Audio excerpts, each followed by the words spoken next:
d'aujourd'hui et celui de demain. Le génie malien vient une fois de plus de se confirmer aux yeux de l'opinion nationale et internationale. Et oui, 3 semaines après la démission forcée de l'ancien président et de son régime, le Mali, notre pays, le Maliba, est en train de sortir progressivement la tête de l'eau.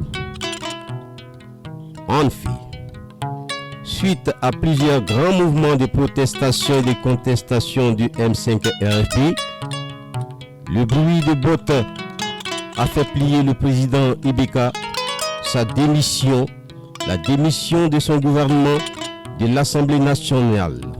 Il y eut aussitôt la mise en place d'un comité national du salut du peuple. Avec à sa tête le colonel Assimi Goïta, secondé par le colonel-major Diao.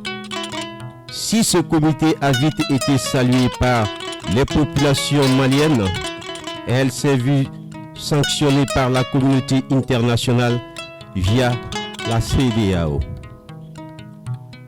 Afin de trouver un consensus national pour dégager une feuille de route devant conduire à la mise en place de la transition, toutes les forces vives de la nation malienne se sont retrouvées lors des concertations nationales.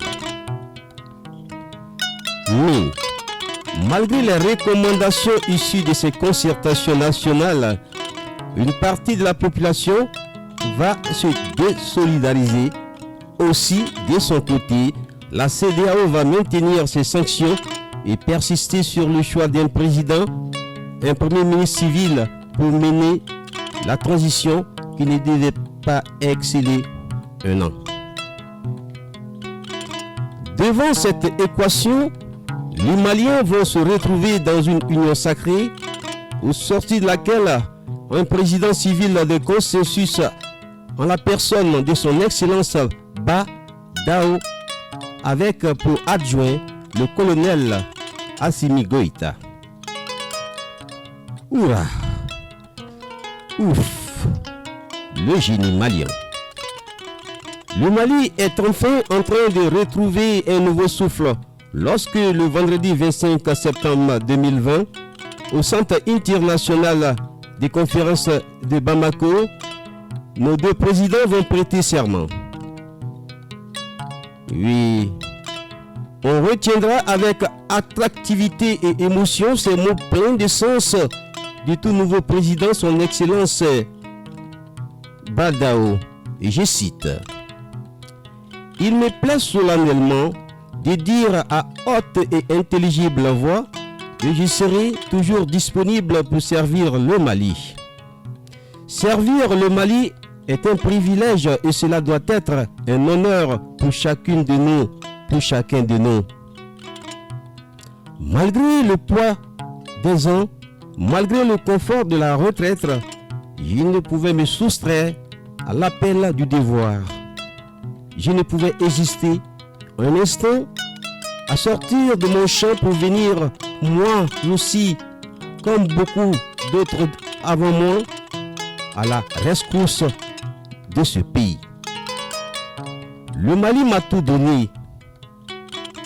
Je suis heureux d'être son esclave soumis, prêt à tout pour qu'il renoue avec la pleine légalité constitutionnelle, avec des autorités élues, des représentants légitimes. Je n'ai pas d'autre mission. Je n'ai pas d'autre prétention. Il s'agit pour moi, et il doit s'agir pour chacune et chacun, d'apporter sa petite contribution, sa petite pierre à la consolidation de l'édifice national, sont entre autres des propos qu'avait tenu ce jour-là, le vendredi 25 septembre 2020, au Centre international des conférences de Bamako, lors de l'investiture. Et oui. Maintenant, pendant que tous les regards et attentes étaient tournés vers le choix de celui qui allait en chef d'orchestre être le premier ministre de mission, c'est chose faite. Oui, plusieurs listes étaient sur la table du nouveau président, mais un homme intègre avec lucidité, il va prendre sa loupe pour examiner ces nombreux dossiers. Le génie malien est en marche. Il a fallu 2 jours d'analyse pour que ce dimanche, l'on apprenne avec soulagement le nom d'un certain Mokhtar Awane comme étant l'élu sur plusieurs appelés. Ouf! Enfin, l'espoir renaît avec assurance pour la mise en place du prochain gouvernement de mission afin de traduire la feuille de route en réalité pendant le temps qui va durer la transition. Un président civil connu pour son intégrité et sa rigueur. Un vice-président militaire dont la bravoure et la vigilance n'est plus à démontrer. Maintenant, un premier ministre, un diplomate chevronné pour avoir été ministre des Affaires étrangères sous le président Alpha Omar Konaré, est fonctionnaire à l'UEMOA. Oh, qui dit mieux? Le génie malien est en marche. Et oui. Pendant que les uns et les autres attendent de voir la nouvelle nomenclature du prochain gouvernement de mission, que nous espérons tous des technocrates dont la compétence, la moralité et l'intégrité ne doivent pas être mises à cause. Oui. Mais maintenant que nous savons qui est notre premier ministre, son Excellence Mokhtar Awane, et si nous allons à sa découverte, le jeu en vaut la chandelle. Oui.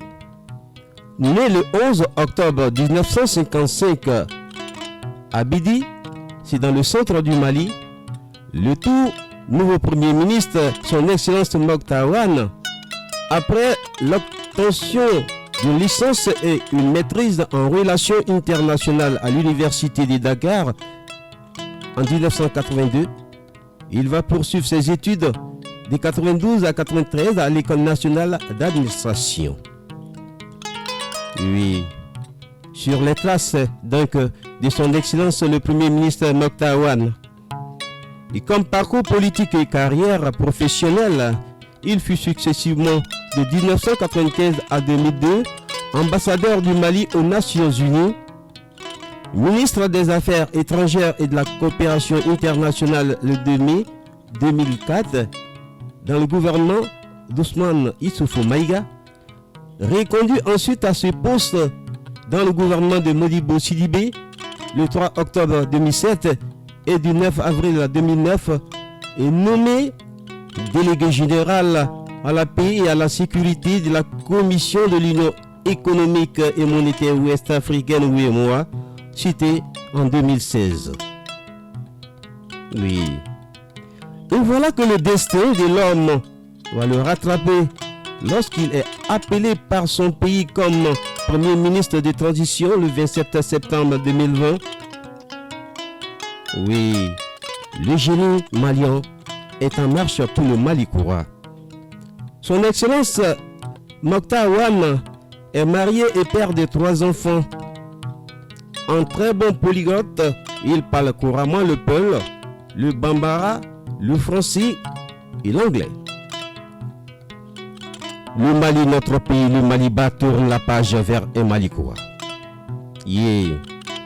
Et très bientôt, le train sera en marche car la locomotive est déjà pratiquement mise en place.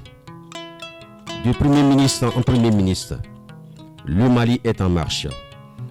Depuis feu Modibo Keïta, qui fut le Premier ministre du Mali de 1960 à 1965, en passant par Boubou Sissi de 2019 à 2020. Et voilà, son Excellence Mokhtar Awane est donc le 21e chef de gouvernement. Oui, le génie malien, comme l'a toujours dit le très respecté, l'éclairé l'imam Mahmoud Diko, l'un des piliers de ce changement vers le Malikoura.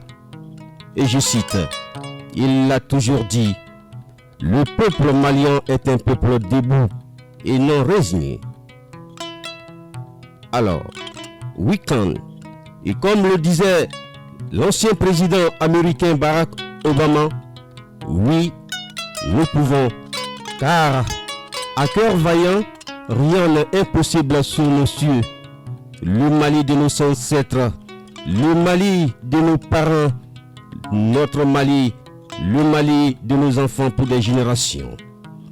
Comme pour paraphraser le troisième couplet de notre hymne national, et je cite: debout, ville et campagne, debout, femmes, jeunes et vieux, pour la patrie en marche, vers l'avenir radieux, pour notre dignité. Renforçons bien nos rangs pour le salut public. Forgeons le bien commun, ensemble, au coude à coude, faisons le chantier du bonheur. Et que dire du quatrième couplet, et je cite: oui, dans ce quatrième couplet, n'est-il pas dit que la voie est dure, très dure, qui mène au bonheur commun? Courage et dévouement, vigilance à tout moment, vérité des temps anciens, vérité de tous les temps. Le bonheur, pas le labeur, fera le Mali de demain. Et c'est ça, le Mali courra qui est en marche. Vive donc et cette transition qui sera mise et très bientôt en marche avec à sa tête son Excellence Ba Ndao, secondé par le colonel Assimi Goïta, et aujourd'hui le chef d'orchestre, le Premier ministre, le chevronné diplômé et diplomate reconnu à l'international, son Excellence Mokhtar Ouane. Vive le Mali d'hier, celui d'aujourd'hui et celui des générations et des générations pour le Mali Koura.